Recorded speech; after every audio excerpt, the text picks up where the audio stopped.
Hello and welcome back to another episode of Inside the Asperger Studios. My next guest made her international TV debut in a series called Xena the Warrior Princess, where she played Eve and Livia. She's also been in such things as If. She's been in a TV show called Star Trek Renegades, and she's also voiced characters in Star Wars Clone Wars and in other Star Wars action games. She's also done a little bit of producing, and she's now a creative consultant. So sit back, relax, and grab your favorite beverage, and let's find out more about her. See you there.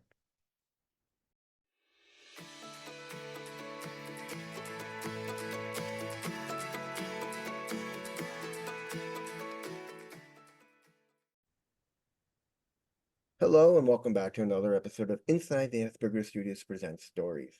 Today on the show, my next guest was introduced to the world as Livia and as Eve on the hit TV show Xena the Warrior Princess. Little did she know that the show has become the most loved show there was, and then she went on to do other things in other shows such as ER and Charmed and As If. She's voice acted and now she's producing. So please welcome Adrienne Wilkinson to the show. Thanks so much for having me. What a lovely intro. You're welcome. So, as I always like to start off, so why don't you tell me a little bit about yourself? Well, you definitely kind of covered it. I'm known to the world as an actor. That sounded terrible, but I am known as an actress. I come initially from the Midwest, though I've lived in California for a long time now. I have acted, I've produced, I've directed a bit. I also now am working as a consultant, which I absolutely love. And, this will be a very interesting year. I'm really excited to jump into it because I have no idea what's going to happen post-strike and how the industry will rebound and change and all of that. So it will be really interesting from all of those perspectives, actually, to see how it all works out. That kind of brings up a question I had. How did you keep yourself busy during that strike? I mean, that was like one of the longest strikes that we've seen for actors and writers. It was the first time that the actors have been on strike, I think, since the 60s. It's only the second time they'd ever been on strike. And, there was a lot at stake. And we have yet to see how that will all work out. But it was really important because technology is changing so quickly that there were a lot of things that really did need to be addressed for the industry as we know it to have a chance of surviving. But I don't think anyone really, I shouldn't say that. I was about to say I don't think anyone expected it would take that long, but I actually heard predictions about it from the very beginning. So I think there were multiple camps of thought, but I think it was surprising to a lot of people that it took as long as it did. I kept myself busy with this absolutely ridiculous project where I had never been on TikTok in my life. But it was during the writer's strike, there was a Xena Day where several of the cast members, we all showed up to support the writers, and about 150 fans also showed up to support us. Wow. And in addition, we also had this cardboard Xena cutout. And about 3 or 4 days after that, some photos from the event were posted online. And I laughed out loud because it looked like me and Renee O'Connor, who played Gabrielle. It looked like me and Gabby and my mom, Xena, were on vacation at Universal Studios. These photos just looked so funny to me. And I thought, wait a minute, I should make that. We should be on vacation in Southern California. And I reached out to an acquaintance of mine, and asked if they knew where I could find one of these cardboard Xenas. And miraculously, she said, "Oh, there's one in my garage." I was kind of shocked and thrilled by that, but it also meant I had absolutely no excuse not to try the show. So I immediately jumped in. I created, I think it's more than 300 episodes at this point. It's a comedy series. There's a few angles to it that all still crack me up when I talk about it. The main one is Xena is not cardboard. She's real. She's just not speaking to me. So I'm going out of my way, doing everything I can to try to impress my mom, and she's just stone cold. She's just giving me the silent treatment, which of course just makes me try harder. And the other angle to the show, which I love, is that I love the fact that we are ancient Roman warriors who have sort of time traveled to the future. So we have no understanding of modern culture. So we keep trying to fit in and we just get it wrong every step of the way, which is really funny because we have this perspective of being warriors and living in ancient times. And, so the stuff that's important today just isn't important to us and we just keep misunderstanding. And then sort of the final part of the show is that because my mother's refusing to speak to me, I decide we need to try this modern thing called online therapy. And so I've had a lot of really fantastic guest stars, including cast members from Xena, that have appeared as therapists for us as we keep trying to, get through our issues. And I mean, it's absolutely absurd. On one hand, it's the dumbest thing I've ever done, but it's also so delightful, and I'm loving it. I expect there's about a month left in the storyline before it all wraps up. So, but there's hundreds of episodes to enjoy at your leisure. And when I say episodes, they're of course bite-sized. They're generally about a minute long, some shorter, some slightly longer. But yeah, if you have time to kill and would like a chuckle, you can find it on TikTok. All right. So, what interested you in acting? Well, I grew up as a dancer. I've been on stage as a dancer since I was a tiny child. And I honestly fell into acting. I always thought it was interesting from afar, but it never occurred to me growing up in the Midwest that it was something you could make a living at. But I actually did fall into it. I was getting my senior portraits taken. I was just barely 16 years old, turning 17, or pardon me, I was just barely 17 years old. And I I went to get my photos taken for my yearbook, and I was upsold to this acting class. I just didn't really know how to say no. And it turned out to be this kind of miracle in my life where I took the class that weekend. And it turns out it wasn't some silly local thing. It was actually casting directors who flew in from Los Angeles to teach the class. And I had no idea how important that was, but they were using current material in this acting class. And I ended up getting offered a job on a soap opera out of that class. And my parents, of course, thought this was crazy, thought it was a scam. And so that opportunity passed me by. But it really lit a fire in me that something that I enjoyed doing, being on stage and performing, could also be a way to make a living. And so I really just did a deep dive immediately. I jumped into classes and I think I learned more than 100 monologues, and I was just anything that I could do until I graduated and then had the option to move to California. Now, you've done voice acting, so which would you say is harder, acting or voice acting? Well, they each have their different challenges because it depends on where your skill set is. Generally speaking, voice work is, of course, much simpler because you're only dealing with voice. So you could technically do that in your pajamas. A lot of people have setups at home. And it's certainly a much quicker process when you're not having to worry about makeup and wardrobe and lighting, et cetera, et cetera. But it does, it depends on what your skills are and what the requests are. It can be very daunting to show up with one expected job and then someone gets a great idea and says, hey, why don't you try this Romanian slash pirate slash rabbit accent? And you're like, wait, what? My brain needs a minute to catch up to even try to figure that out. So it can be daunting because it's an active process, Hmm. and we all have our skills and our the areas we excel in. But the gorgeous part about acting is that it's very organic, and so things sort of get created and explored in the moment. And sometimes that's really easy and fantastic, and sometimes it's really challenging, and that can happen in any of the mediums. Hmm. Now, do you remember your first audition for Xena as Eve and Livia? The audition for the show? Yeah. Certainly, that's kind of I mean, fans get really irritated by this story because the truth is all of the information about the character was secret. The only Wow. thing that they released was that they were looking for a nemesis for the lead, Lucy Lawless. And the truth is, I knew enough about television at that point that I knew there's no way they're going to cast someone who looks similar to Lucy to be opposite her. It just doesn't make visual sense, particularly at that time on television.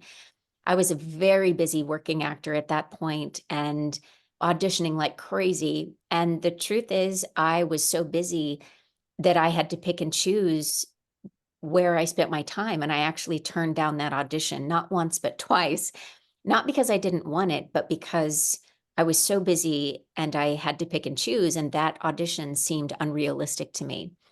And they, for a few weeks, were looking and didn't find what they needed and reached back out to me. And at this point, I was available. And I was like, sure, I'll come in because I'm open to coming in at any time. I just, had been busy. But I came in and it clearly went well. And, it's a joyous process. I really love the process of acting. And even most auditions, I think, are interesting as long as you're in a collaborative room that really wants to work with you to see what you can do. And I left feeling good about it, but not necessarily expecting anything because I still had a perspective of how I thought they would cast it. I thought it would be a blonde or a redhead or some other ethnicity. And then, of course, I was hired. And only after I was hired and after I received the script and read the script did I understand that I was actually playing her daughter. So it was quite the reveal. Now, what was it like? I mean, you started out as evil, as the Empress of Rome, and then all of a Yes. sudden they switched you to becoming this messenger of Eli and her daughter. How was that? I Uh, mean, you went from one to the other. well, it was a bit of whiplash for sure. It was for me entirely unexpected because none of that had been in the audition, nor had it been discussed with me. So I didn't know any of that until we were all at the table read, reading the brand new script live. And it really kind of threw me for a loop because I absolutely loved Livia and I did not feel finished with her. I had a lot more that I really wanted to do with that character. But of course, that's not my business. My job is to do what my job is. And so I embraced Eve and figured out a way that she could make sense to me.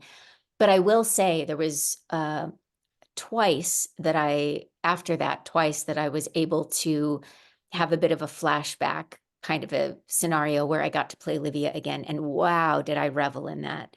It just, just a final chance to wear those incredibly cool clothes and Mm. have that attitude because it was one extreme to the other.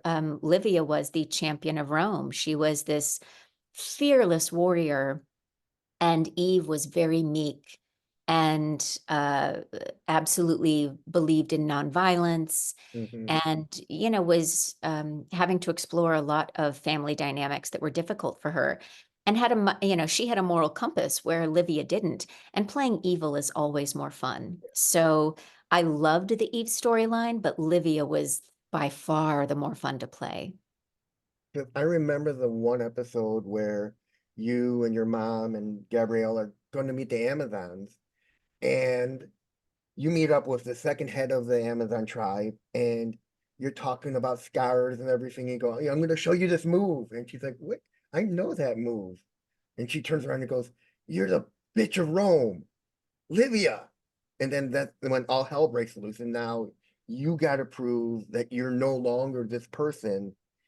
And it's Lucy's and Renee's fight. And Renee being the queen, I believe at that time she's now the queen of the Amazon tribe, is trying to convince them that you are no longer who you are.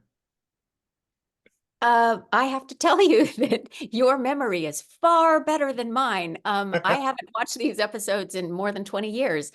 So I honestly don't remember these things.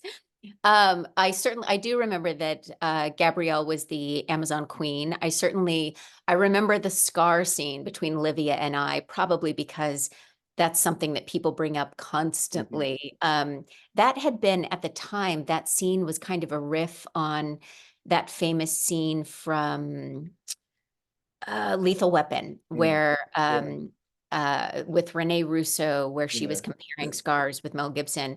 And so it was kind of a takeoff on that. And it was super fun to do. It was hilarious. I remember we kept bursting into laughter when we were trying to film that scene.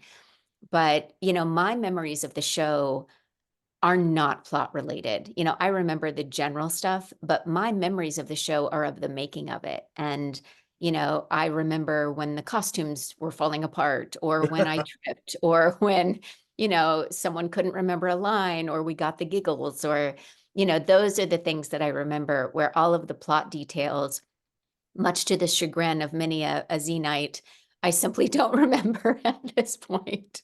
I mean, it had to be great filming in New Zealand of all places. Oh, it was stunning. It was utterly extraordinary. New Zealand's a truly magical place. I've heard it described as God's blueprint, where everything that you can find in the world is all available in this tiny Mhm. country. So you have glaciers and mountains and black sand beaches, white sand beaches, sand dunes, and, sort of desert areas, and rolling hills with lots of sheep, and also, beautiful Auckland itself, this thriving city. And it was lovely to be there. It was also just an incredibly, I would assume it's still the same, but at the time, I remember being so charmed by how safe and sort of small town it felt, even when being in the biggest city. When I arrived, there was a bit of a welcome basket waiting for me, and in it was a tourist guide to New Zealand. And on one of the very first pages of the tourist guide, and this is, put out by the government, the tourist guide said, if you're low on cash, try hitchhiking. And I thought, wow.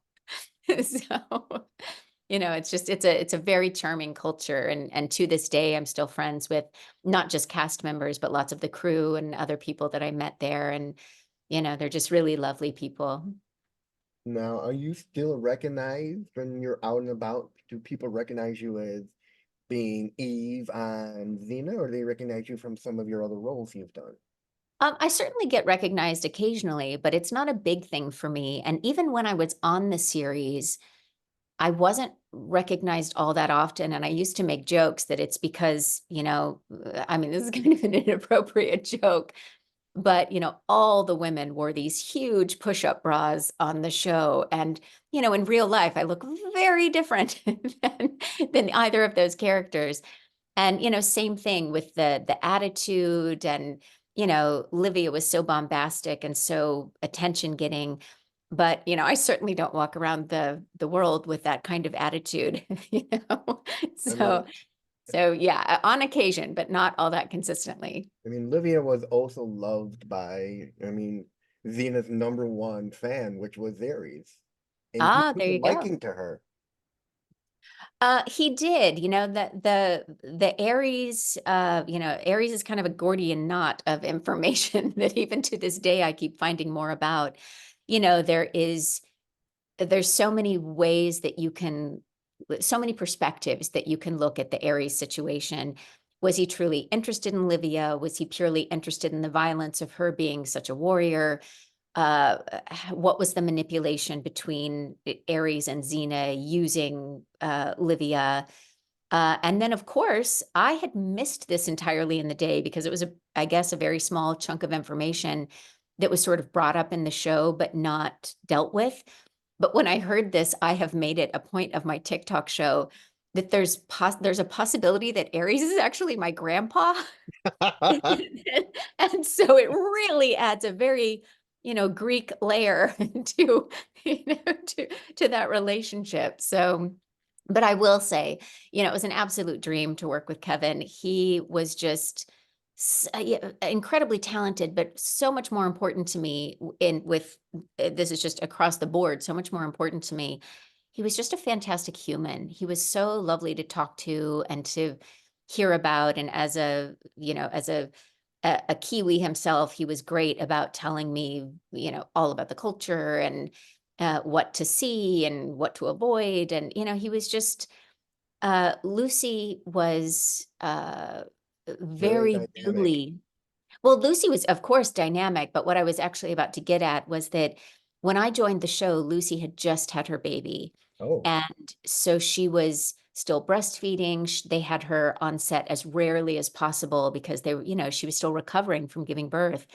And so that those first few weeks, the main person I worked with was Kevin, Mm, because a lot of my work with Lucy was actually done with her stand-in. She would be there for her coverage, but when it was my coverage, it would often be one of her stand-ins. And so Lucy and I get on like a house on fire. We adore each other, and it was so fun to work with her, but it was kind of almost a slow burn because the first few weeks I just simply didn't get to see her very much mm, because, she was still yeah. recovering.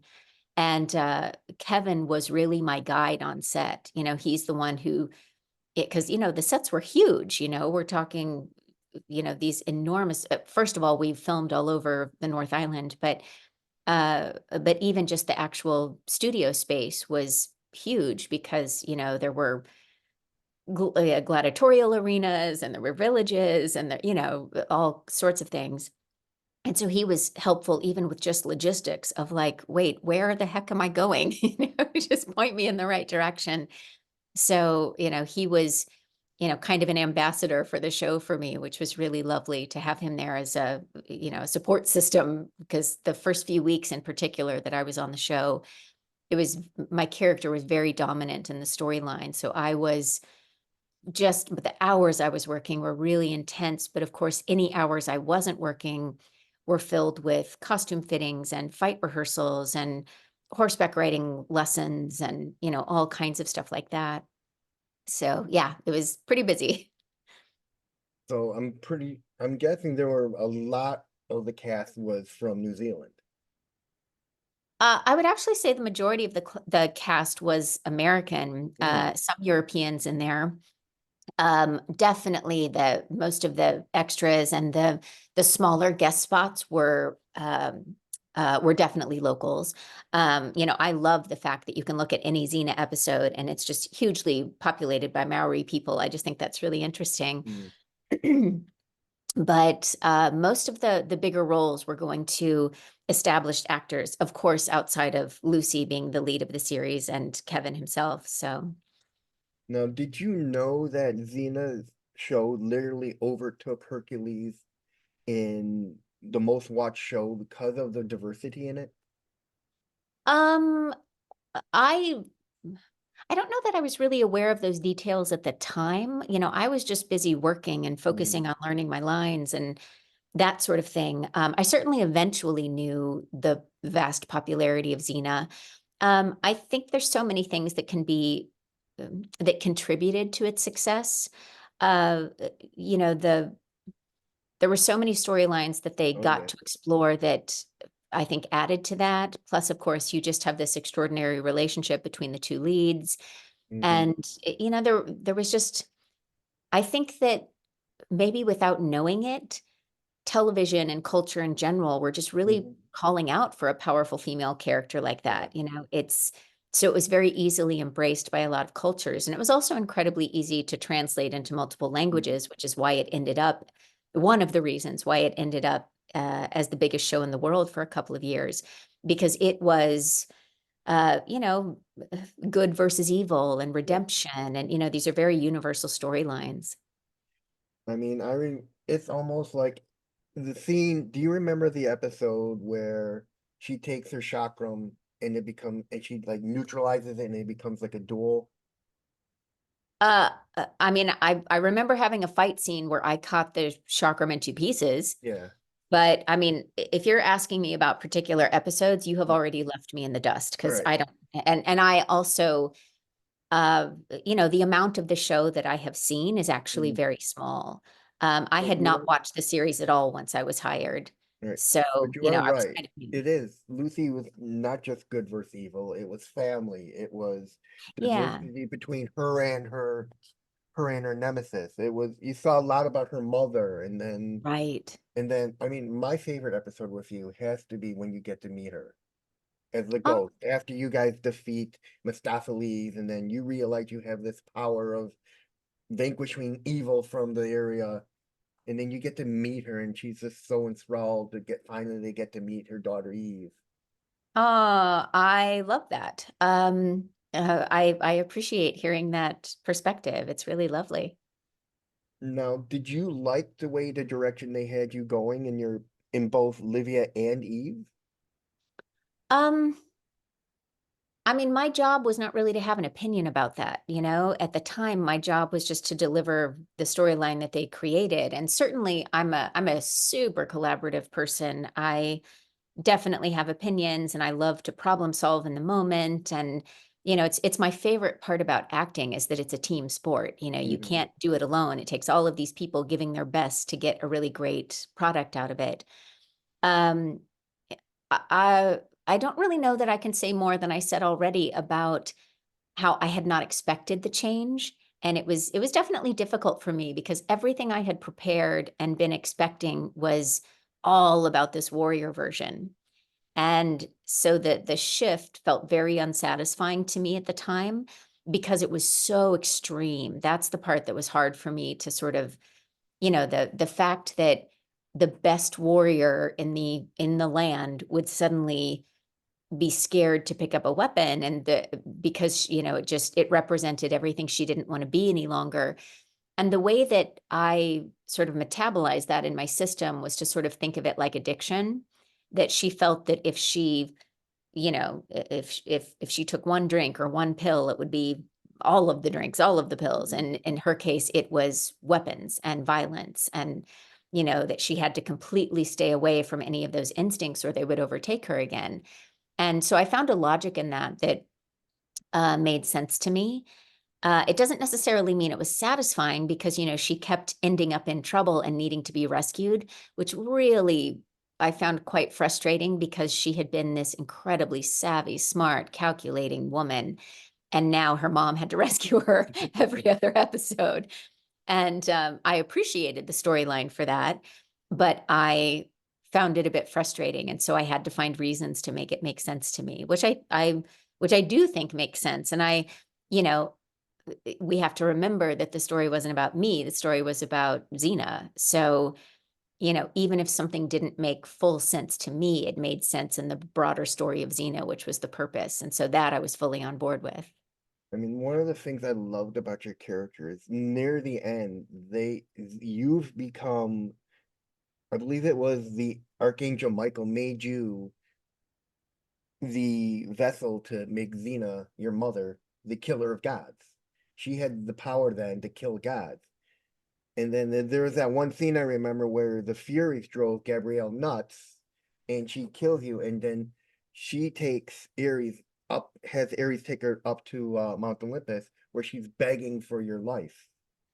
And Ares gives you life, giving up his godhood. And it's like the gods turns over. It's now Eli's message. Uh, I feel like you have just given me you know, a speed course on the storyline because I remember almost none of that. So I know that it's true. I know that it's there.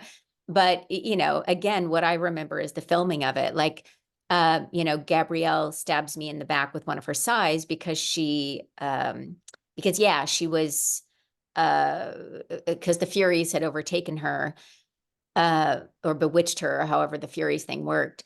But what I remember is that that gag only works if the timing is right of my reaction. But Mm. she's stabbing me in the back, so I can't see her. So I have no idea when she's stabbing me.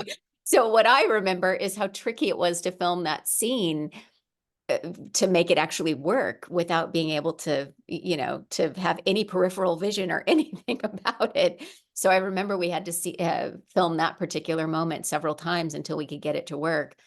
I remember Gabrielle had, and maybe it's not even the same episode, but I remember these hideous contacts that she had to wear, these special effects contacts that were incredibly uncomfortable. So she was really miserable during those scenes, which I think were that episode, but maybe that was the horror episode. But yeah, I have an utter respect and love for the show and what it means to people and all of the you know, the various themes that it worked with. Mhm.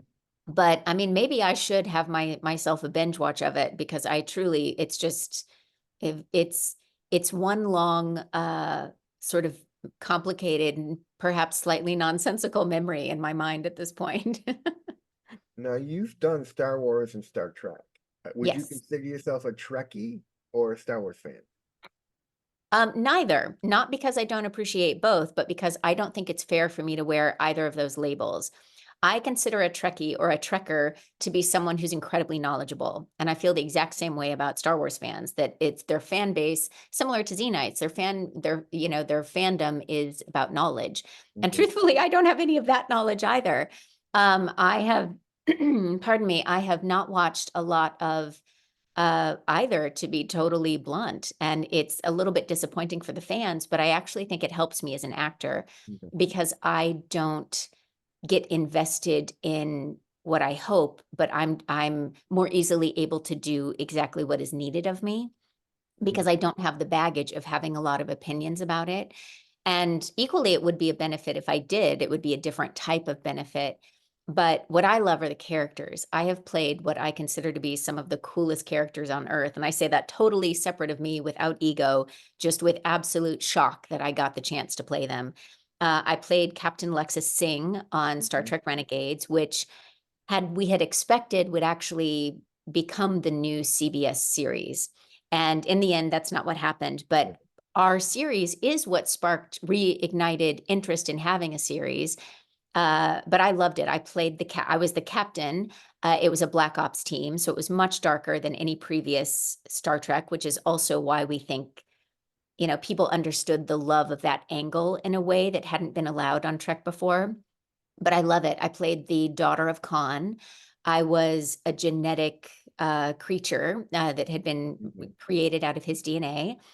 And I was a fierce fighter. I was technically fighting for good because we were a Black Ops team for the Federation, but we were also able to do sort of darker, more underhanded things that were not normally allowed in the Trek universe, and was directed by Tim Russ, who was also in the films. And I loved. I had an absolute great time with it. These were studio approved, but indie productions. So we had limited budgets, but what we were able to create on those budgets, I'm incredibly proud of. But mostly it's the character. I loved Lexus so much. Lexus Singh was just incredibly cool. And then I think at this point, I've done maybe six Star Wars projects. I played Daughter on the Clone Wars, which is this character who essentially it was a 3 episode arc that was the telling of the entire story of Star Wars, the balance between good and evil, the Force. So I played the light side of the Force, and that those characters have continued to live on in these sort of spiritual ways. You could find them in the current TV series, Mhm. multiple TV series that they sort of show up in these very subtle ways that are, reminiscent of those characters and those storylines.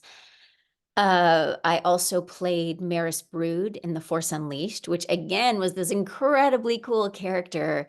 And there's a bit of a heartbreak involved with that because when we were actually creating that series, the series of video games, those were the telling of the 7 years between the two trilogies.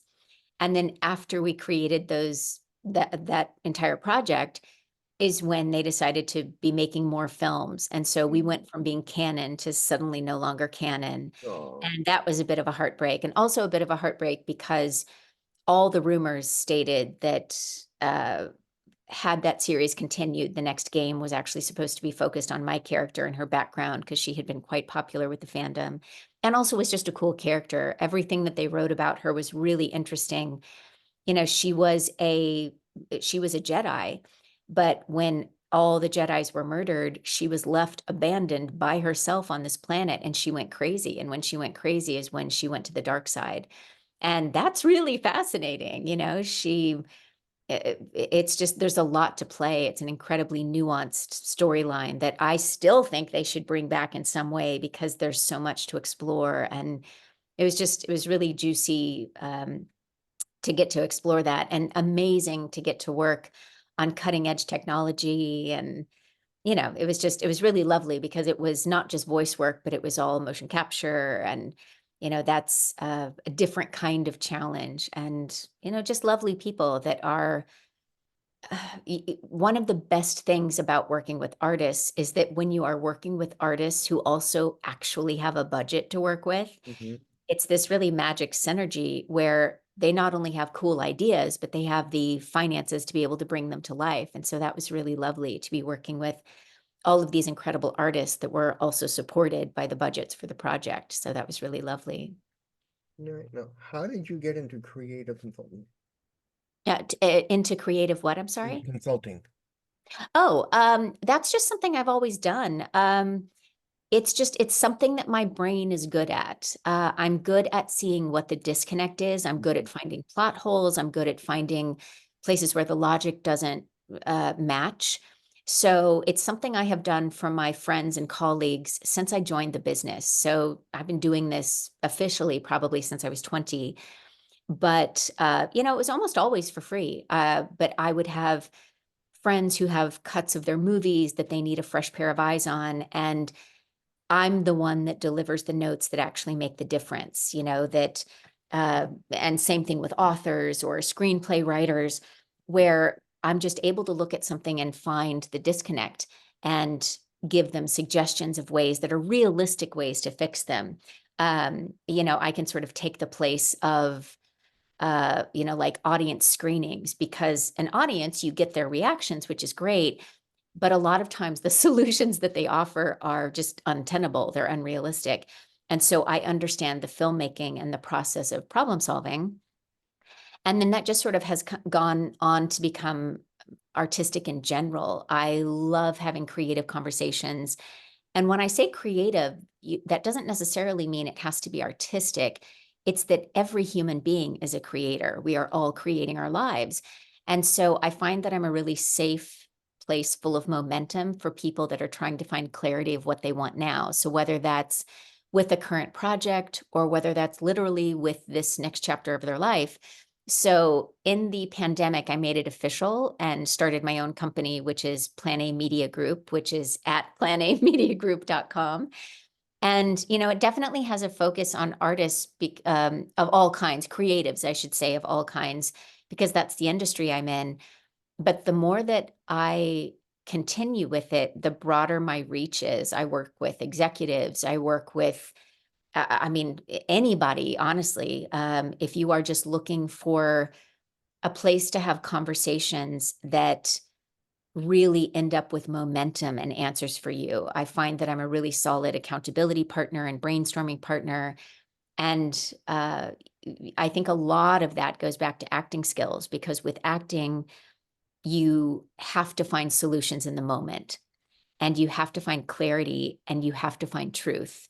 Acting doesn't work unless you're finding the truth.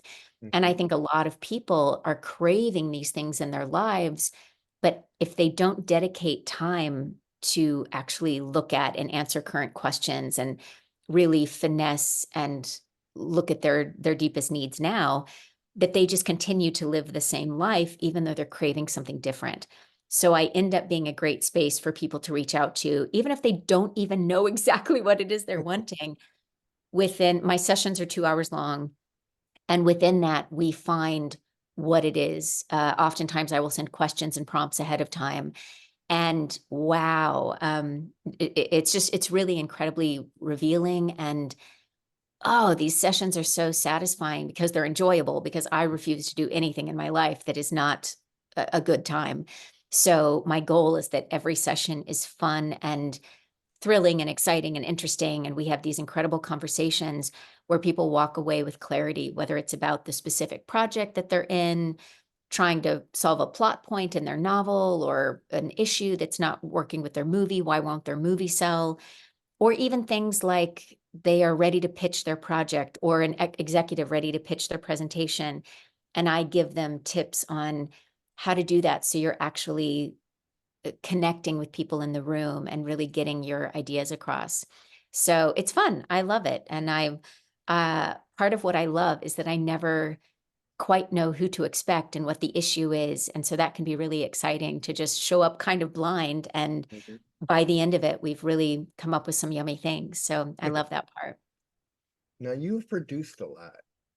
Now, if you were to compare that to acting, would you say producing is easier than acting, or is acting easier than producing? Ooh, that's a tough one. I would say acting is easier in one particular sense. It's easier because it's your one job. You have the one thing that you got to do, and you have the resources surrounding you to hopefully be able to do that really well. Producing is interesting because producing is kind of just endless problem solving. So, it sort of never ends. It's not as if you produce for a day and the project is ready. You are producing weeks, months, sometimes years before the project even starts, and sometimes weeks, months, and years after the project has ended, as you're trying to find homes for it, looking for distribution, trying to raise financing.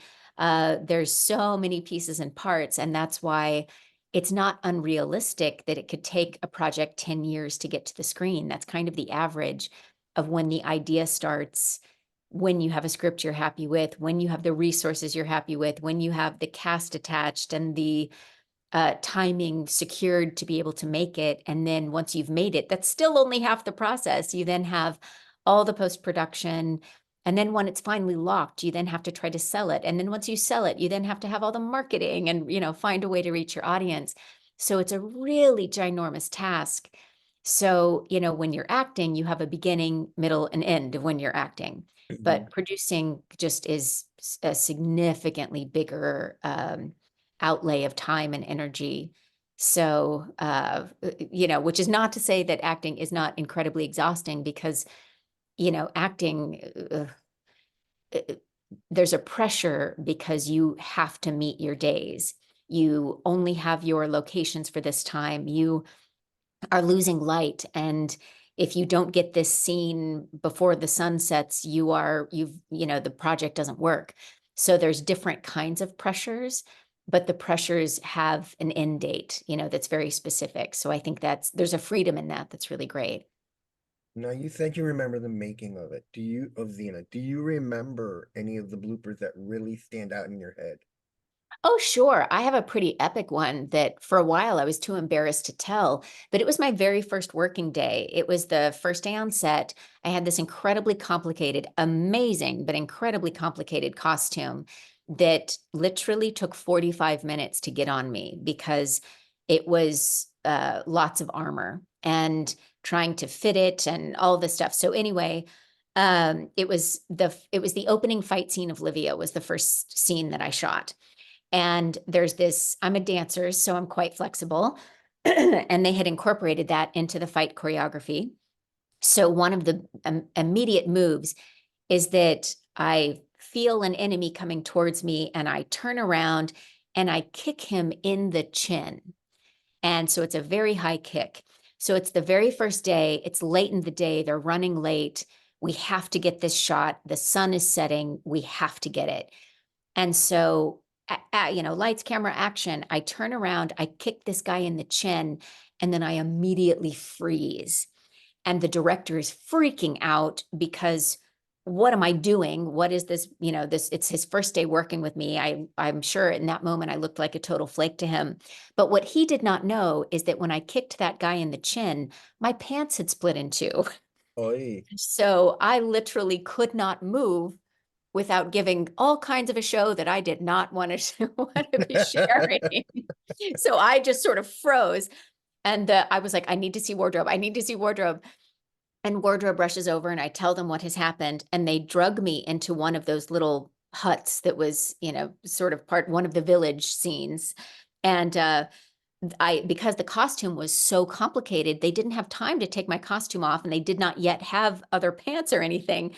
And even my boots, it took forever to lace these knee-high boots up. So instead, what they did is they just pulled my pants down around my knees, and they're sewing them between my knees actively in the moment. And then the director he still doesn't understand what's happening.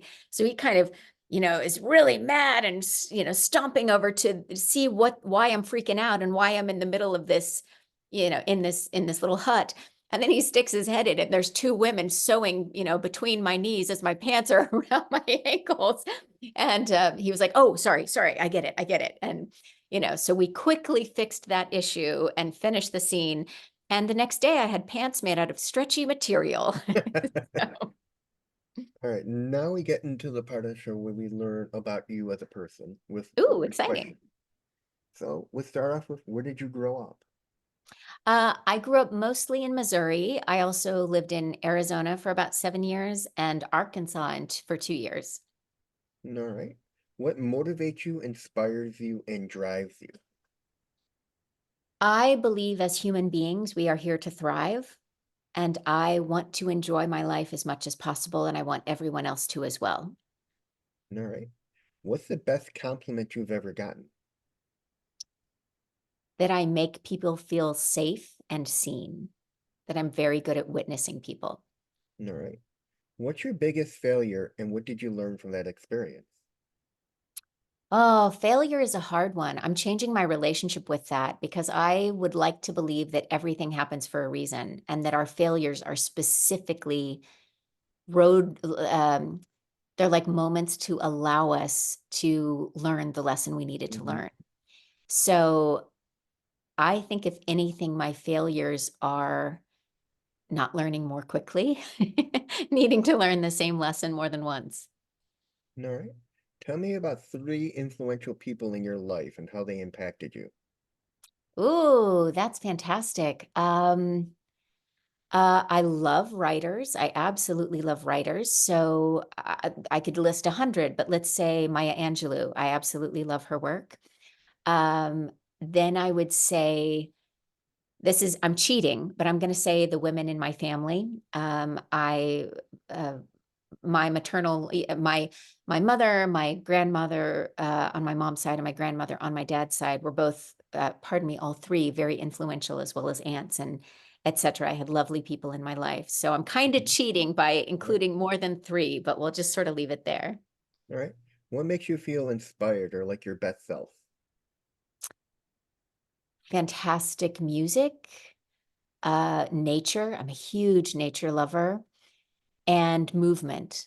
Growing up as a dancer, if I'm really feeling settled in my body, then all feels right with me. All right.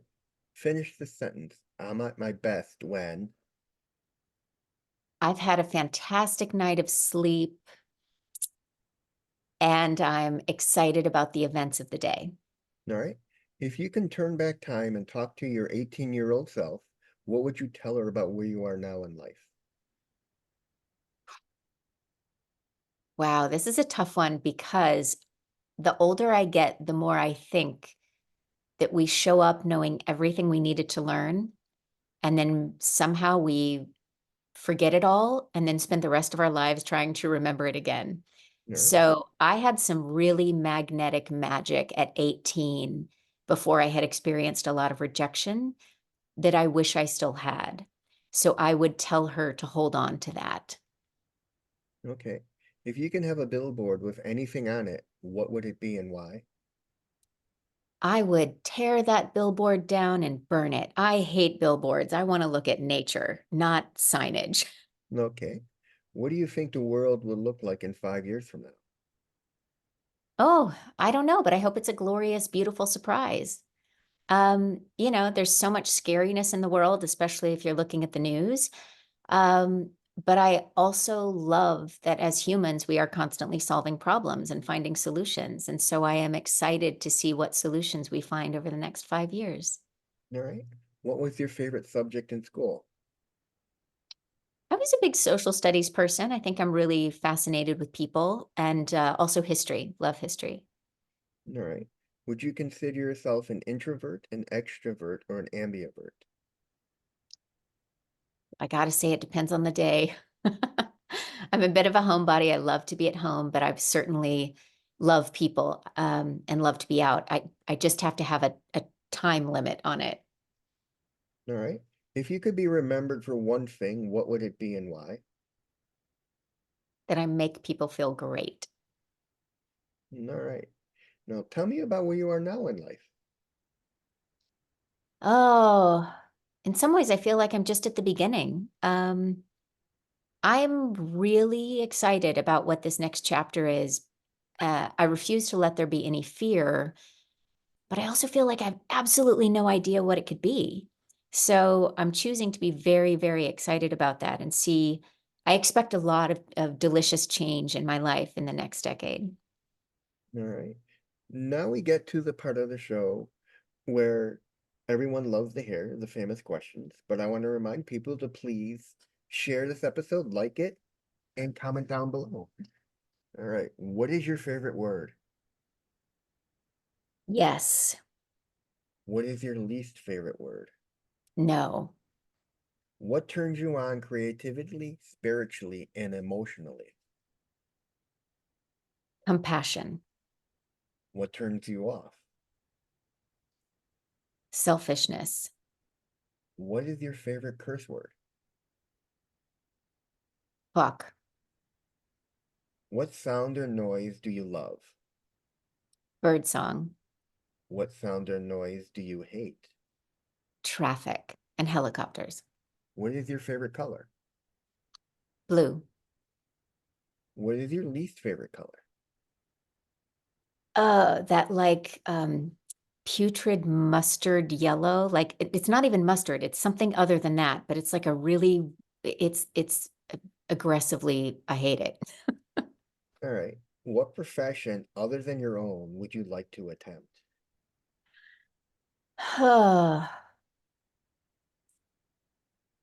Ooh, this one's so tough for me. It's the beauty about acting is I get to try on all of these hats, so I kind of get to do it. But I would say some type of explorer. All right. What profession would you not like to do?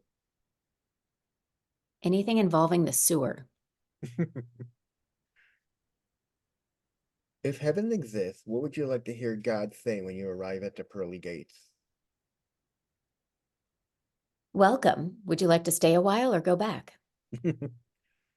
When you arrive at heaven, who would you like to meet? Oh, everyone, everyone. I just expect the afterlife is a party where you get to, I mean, all the historical figures, everyone. It would be, yeah, into it, super into it. All right. Mm, Since you're producing, what movies would you recommend that you're producing? Would you recommend my audience catch? Are you looking for new things? Anything new, anything old?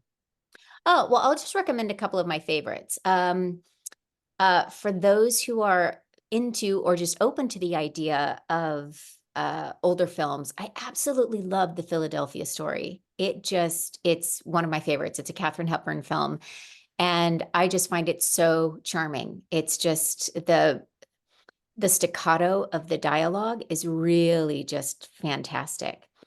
And I get really fascinated with what I like to call tiny movies. And every year there's a couple of them where it's just uh, where they're incredibly engaging, but they are like two people in one location or something like that.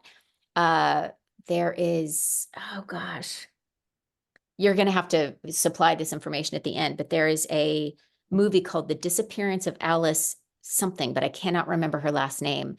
But it's three people in the entire movie, and I find it absolutely genius.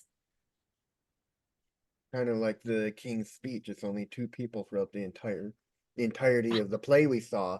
It's only him and his helper, and it's just those two people.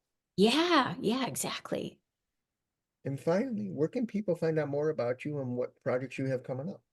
Oh, I love that. So the best place is my website, adriennewilkinson.com. From there, you can find all my social media, though generally that's my handle is at Yo Adrienne W on pretty much every platform. And then lastly, you can find this from my website, but my consulting site is planamediagroup.com. And that's it, everyone. That was Adrienne Wilkinson. I'm Reed Miles, and I'll see you in the next one. See you there, everybody.